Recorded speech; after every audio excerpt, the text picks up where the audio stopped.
Bharat Ratna doctor Bhimrao Ambedkar को कोटि कोटि नमन। ये कार्यक्रम डॉक्टर भीमराव अंबेडकर के जीवन पर आधारित है, जहां भारत की जनता के प्रति उनके योगदानों को पूरी सजगता से चित्रित और रेखांकित करने का प्रयास है। कार्यक्रम में दिखाई गई घटनाएं लब्ध पुस्तकों से ली गई हैं। इस कार्यक्रम के जरिए चैनल की ओर से एक विश्वसनीय, सजग और सकारात्मक प्रयास है कि डॉक्टर बाबा साहेब भीमराव अंबेडकर के जीवन की संघर्ष यात्रा एवं गौरव गाथा पूरे आदर के साथ घर घर पहुंचे और उनके योगदानों से सभी संपूर्णता में परिचित और आह्लादित हों।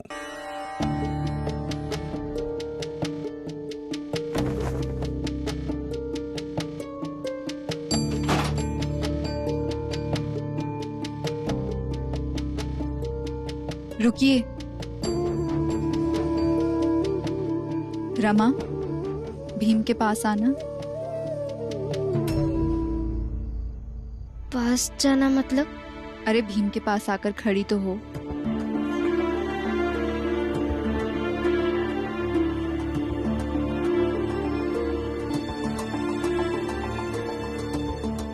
मुझे तुम दोनों से कुछ कहना है।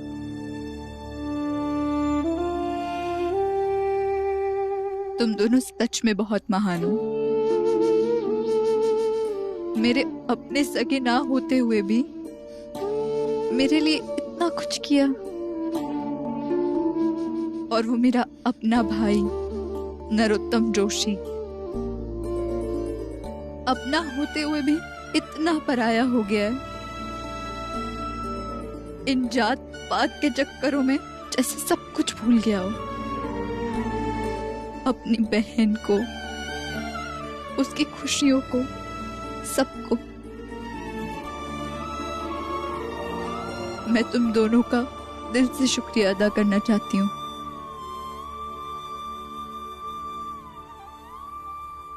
जल में बसे कमोदनी, चंदा बसे आकाश, जो है जाकी भावना सोता ही के पास।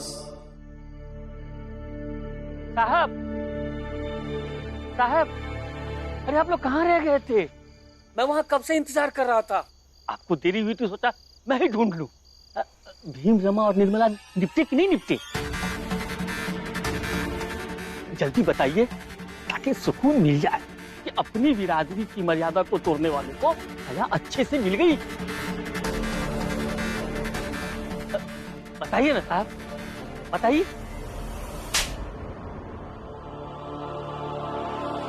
जिसे मिलनी चाहिए थी उसे सजा मिल गई। हितेश भाव, मुझे तो लग रहा है कि भीम हमारी जात में क्यों नहीं है। कम से कम जब हमारी जात के लोग कोई अनैतिक फैसला लेते तो भीम उसका विरोध कर पाता। कल जब अपनी जात में निर्मला का मुद्दा उठाएं तो भीम उसके पक्ष में रह पाता, लेकिन नहीं। भीम आपकी जात और आपके मोहल्ले का हिस्सा है, लेकिन आपको तो उसकी कदर ही नहीं है। पता नहीं ये आपकी नासमझी है या फिर बेवकूफी। चलिए आइए बाबा।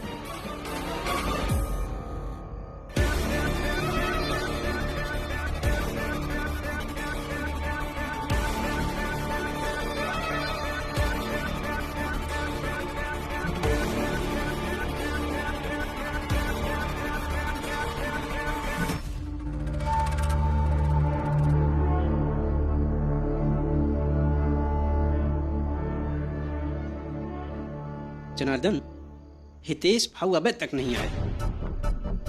अरे वो आ जाए तो पता तो चले कि भवा का। हाँ, भीम और रमा के बारे में सुने बिना हमें नींद भी तो नहीं आएगी। सही बोले, सही बोले। जोकू काका, जनार्दन काका, इसे लत लग गया कहते। आप दोनों को लत लग गई है दूसरे के बारे में बुरी खबर सुनने की। ए दीपक, तै ना बहुत ज्यादा बोलने लगा है, चुप रहा कर। क्यों कम बोलूं? गलत नहीं कह रहा हूँ, सही कह रहा हूँ। भीम भैया कहते हैं कि हमारा मन एक उपजाऊ जमीन की तरह है और हमारे विचार एक बीज की तरह। जैसा बीज बोगे वैसे ही फसल पैदा होगी। दीपक की आई, दीपक की आई। क्या हुआ? क्या हुआ? अरे समझा लो अपने बेटवा को, नहीं तो ये भीमराव जैसे ही बकवास बातें करने लगेगा और आगे चल के ओहिन के जैसे भी बनेगा। कि उनकी तरह महान। ए दीपक, जब बड़े कुछ समझा रहे हो तो उसे सुना कर। अरे दीपक, ये भीम के साथ रह करके बदतमीज हो गया है ये लड़का। दीपक,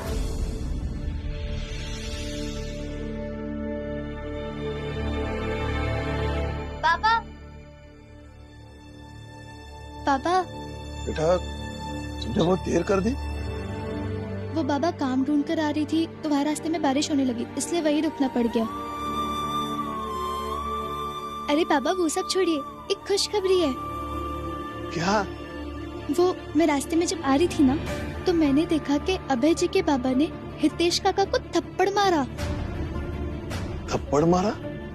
हाँ, वो दरअसल। जल्दी बताइए कि अपनी बिरादरी की मर्यादा को तोड़ने वाले को सजा अच्छे से मिल गई। जिसे मिलनी चाहिए थी उसे सजा मिल गई।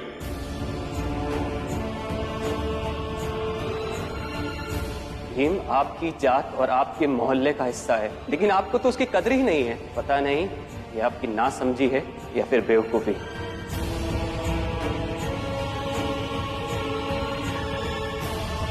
मतलब भीम फिर से कामयाब हो गया। उसने अभय के माँ बाप की सोच बदल डाली। अच्छी बात है। अरे सब सुनो सुनो, चाल वाला सब बाहर आओ। सबके लिए खुशखबरी है, जल्दी आओ बाहर। सुनो सुनो, अरे सुनो। क्या हुई गवाह? अरे भीम रमा निर्मला का पता चल गया है। कहाँ है? कहाँ है? तो हितेश भाऊ बताते हैं। हितेश भाऊ, आप कुछ नहीं कहेंगे? क्यों नहीं कहूँगा? हाँ, क्यों नहीं कहूँगा? मुंह मेरा, दिमाग मेरा, दोस्त मेरे, तुम कौन होते हो मुझे रोकने वाले? मैं सबको बताऊंगा। अरे सुनो, भीम रमा और निर्मला। अरे राम जी, छोड़ो राम जी। मैं भीम का बाप हूँ और भीम की सुरक्षा के साथ कोई खिलवाड़ होने नहीं दूंगा। राम जी रुकिए। राम जी गलत कर रहे हो। आप ऐसा नहीं कर सकते, बल्कि आप किसी के भी साथ ऐसा नहीं कर सकते। हट जाओ मेरे रास्ते से। और तुम जो ये खेल खेल रही हो ना, मैं प्रतिनिधि हूँ, उस पर ध्यान दो, मुझे मत समझा। चल राम जी, चल। ये ठीक नहीं कर रहे हो राम जी।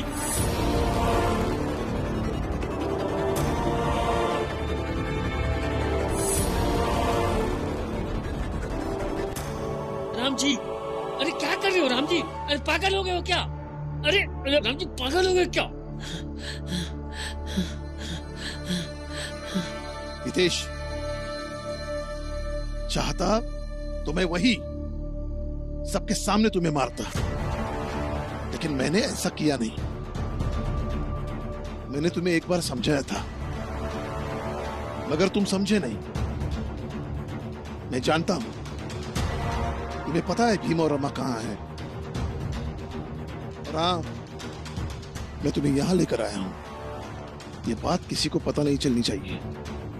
अगर ये बात चाल वालों को मालूम हुई, मैं तुम्हें चाल वालों के सामने मारूंगा। और ये मेरी बात ध्यान में रखना।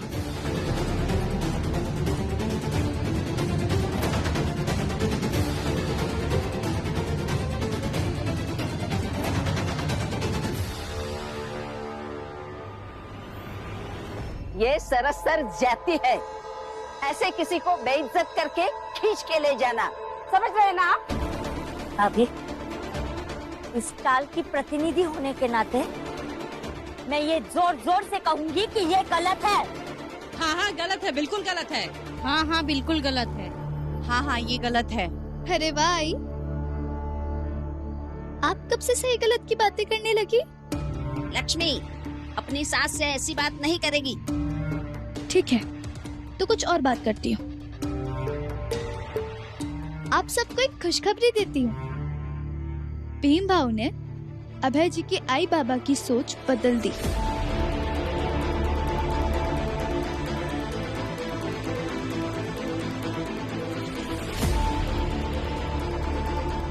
क्या क्या बात कर रही है लक्ष्मी? हाँ बुआ, और वो अभय जी और निर्मला जी के विवाह करवाने के लिए भी राजी हो गए।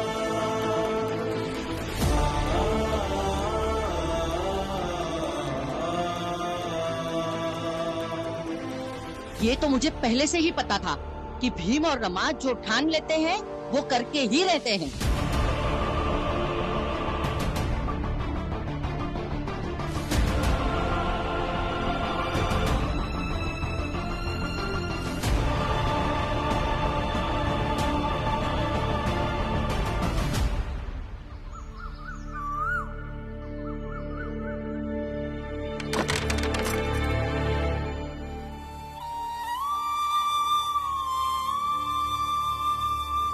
बाबा, आप यहाँ क्यों बैठे हैं? अंदर क्यों नहीं आए? बेटा, ज्योतिबा फुले से मैं कई बार मिलने जाता था। अगर वो मुझे काम करते दिख जाते तो मैं वही बाहर उनका इंतजार करता था। उसी तरह आज भी मैं जब यहाँ आया तो पता नहीं क्यों तुम्हें आवाज देने के बजाय यह इंतजार करना मुझे सही लगा। कैसी बातें कर रहे हैं बाबा? मैं ज्योतिबा फुले जी थोड़ी हूँ। मैं तो आपका पुत्र हूँ, और पुत्र के लिए पिता इस तरह इंतजार करे ये सही नहीं है।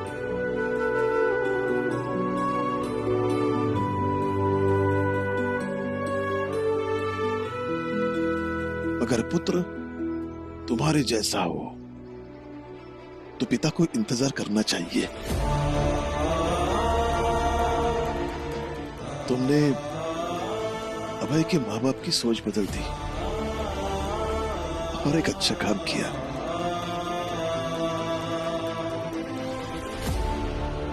मुझे तुम पर गर्व है बेटा, गर्व है। बाबा, बाबा,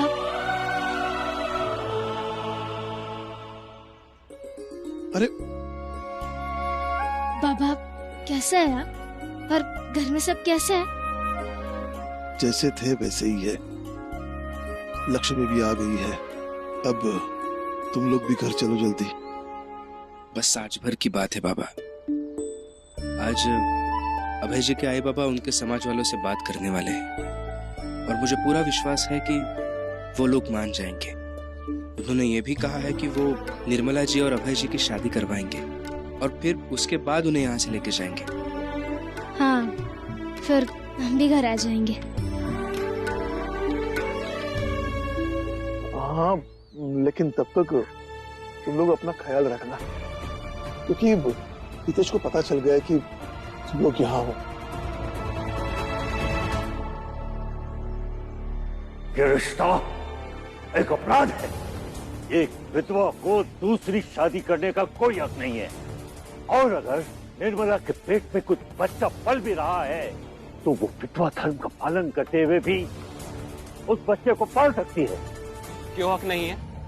जब एक मर्द की पत्नी मर जाती है तो 6 महीने नहीं बीतते वो दूसरी शादी कर सकता है, तो उसे तो आप नहीं कहते कि हक नहीं है। तो फिर एक औरत के साथ ऐसा क्यों? क्यों एक औरत को दोबारा जीवन शुरू करने का अधिकार नहीं है? हमें कोई एतराज नहीं है। हम अपनी बड़ी बहू की शादी अपने छोटे बेटे से कर देंगे। हम आपसे इसलिए बात कर रहे हैं क्योंकि आप हमारे मुखिया हैं, और हमें पूरी उम्मीद है कि आप हमारा साथ देंगे हमारे बिखरे हुए घर को एक बार फिर से समेटने में। समेटेंगे? अरे कैसे समेटेंगे? पहले आप अपने इस बेवकूफ छोटे बेटे को समेटिए, जिससे ये समझ नहीं है कि जब ईश्वर ने एक मर्द और औरत को एक सा नहीं बनाया तो एक मर्द और औरत के लिए एक से कानून कैसे हो सकते हैं। और ये समझ लीजिए कि समाज आपकी उस विधवा बहू को दोबारा शादी करने की अनुमति नहीं देगा।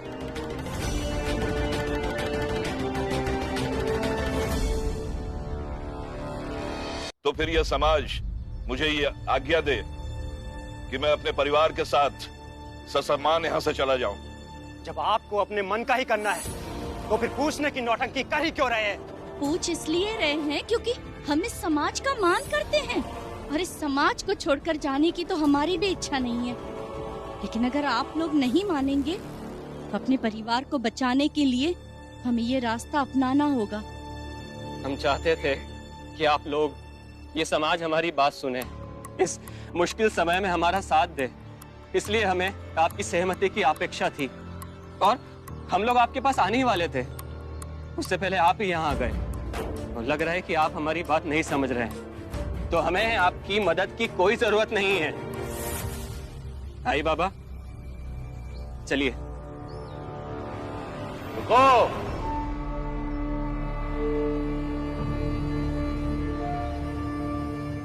कैसे कैसे कैसे जा सकते हो तुम पूरे समाज को पीठ दिखाकर? हाँ, देखिए, आप बात को बढ़ाइए मत। बात बढ़ गई है अब है। और हमारे समाज में ऐसे सामाजिक अपराध की सजा मिलती है और कायदे से इनको सजा मिलनी ही चाहिए। ऐसी सजा कि आइंदा कभी कोई भी हमारे समाज में ऐसा सामाजिक अपराध करने की सोचे भी ना। और एक आदर्श स्थिति स्थापित की जा सके। जैसे मैं एक बाप होकर अपनी बेटी निर्मला को दोषी मानता हूँ, वैसे ही ये अभय भी दोषी है। और जो लोग भी इसका साथ दे रहे हैं इस कुकर्म में, वो सब दोषी हैं। देखिए, हम कोई दोषी नहीं है और आप लोग हमें दोषी बनाइए मत। मुखिया जी, इन्हें ऐसे कैसे जाने दे सकते हैं? इन्हें सजा मिलनी चाहिए। आप इनकी बात मत सुनिए। ये आप मत सुनाइए। इस बात का फैसला आज होगा और अभी होगा। अगर आप लोगों को सजा से इतना ही डर लग रहा है तो एक काम करिए, पूरे समाज से माफी मांगिए और निर्मला को लाकर इन लोगों के हवाले कर दीजिए। देखिए, ये तो होगा नहीं। तो फिर सजा मिलेगी। हाँ हाँ, सही बात है। ऐसे कैसे चले जाएंगे ये लोग?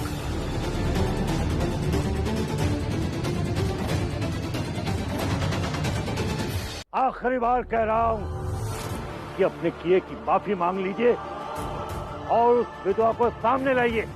देखिए, आपको हमें जो सजा देनी है दे दीजिए, लेकिन अब निर्मला तो वापस नहीं आएगी। फिर आज सबको सजा दी जाएगी। पकड़ लो इन सबको। ये क्या कर रहे हैं आप? ये क्या? छोड़िए मुझे।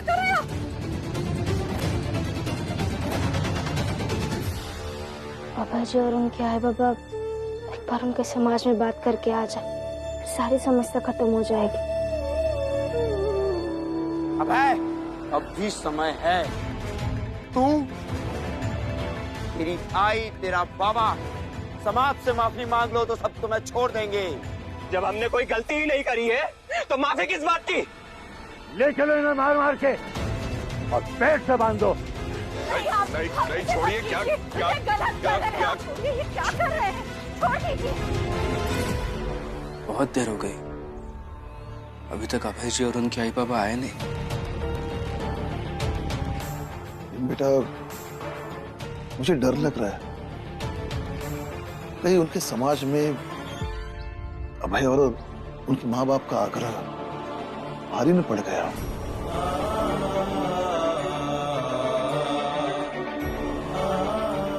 बाबा, यही भी डर मुझे भी था। फिर मैंने सोचा कि समाज वालों को बाद में पता चलेगा ही, इससे अच्छा सबसे पहले उन्हें पता चले। और अभय जी के आई बाबा अगर आग्रह करेंगे तो शायद समाज वालों को थोड़ी दया आ जाएगी, उनका नजरिया बदल जाएगा। भीमराव, भीमराव! वकील साहब,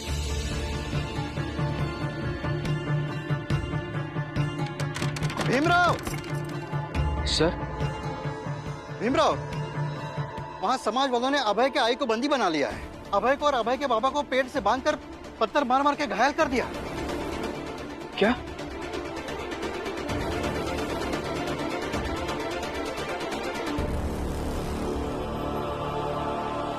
छोड़िए मुझे, जाने दीजिए।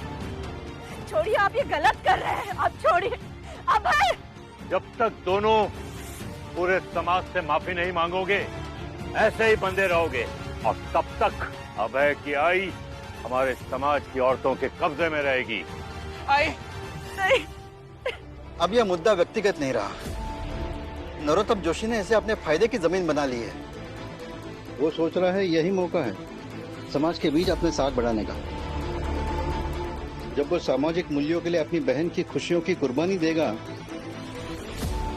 तो लोग उसे समाज का ठेकेदार अधिक मानेंगे। और फायदा हमेशा ठेकेदारों का ही होता है।